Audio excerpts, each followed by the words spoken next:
I'm Alex Bailey, and today I'm going to be talking about social networking site addiction, specifically through the use of mobile phones. So social networking sites are commonly referred to as social media sites, and so I'm going to shorten it to social media for now.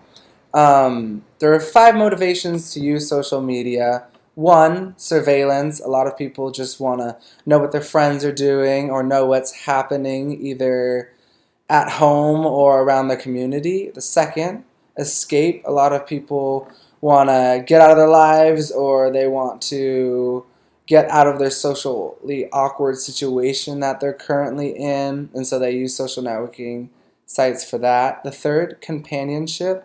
A lot of people love social media to stay in touch with friends or old companions, and they also use it to make new friends. The fourth, identity. A lot of people have created a new identity on social networking sites, or they feel like that's a real possibility and they may not like their current identity or they want to break from it. And then the fifth, entertainment. A lot of people just use social networking sites to get rid of the boredom that they're currently faced with, or they want something to preoccupy their mind. And so now I'm going to talk about addiction through the psychological lens, and there's specifically 6 components to addiction. 1, salience. 2, mood modification. 3, tolerance. 4, withdrawal. 5, conflict. And 6, relapse. So, salience is achieved by social networking site addiction because behavioral, cognitive, and emotional preoccupations arise when using social media. The second, mood modification.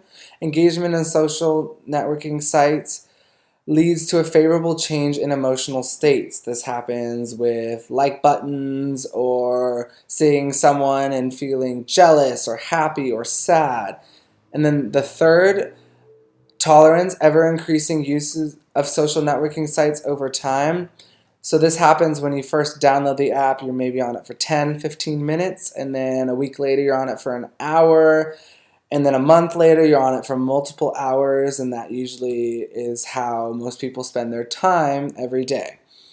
And then the fourth, withdrawal symptoms, experiencing unpleasant physical and emotional symptoms when social networking site use is restricted or stopped. This is very prevalent in young teens when they get grounded, or if you're not able to have your phone, you might experience anxiety in a social situation.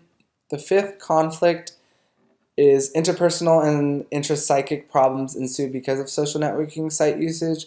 A lot of people question who they are, or they may even question why they use social media so much, and then so they might delete it, and that's where the 6th one comes in, relapse. Addicts quickly revert back to their excessive social networking site usage after an abstinence period. I have seen this quite frequently in college students. They know social media can be a waste of time if used in excess, and so they delete it, and then they reinstall it later, and they... So now that we have a good definition of addiction through a psychological perspective, I'm going to talk about the physical space associated with mobile devices. So this includes the status bar, the push notifications that pop up, the LED indicator, badges, vibrations, sounds, or any combination of this to get your attention.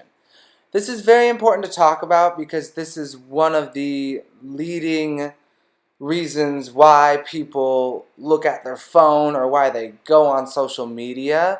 So a very rudimentary view at the mobile phone itself is important in this situation.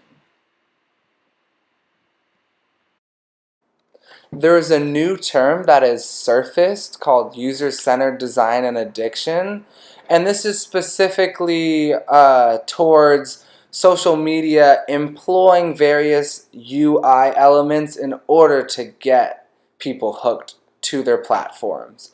One example of this is endless scrolling. We also have daily sign-ins, autoplay or hover play, and then push notifications. And one of the most important is multitasking functionality.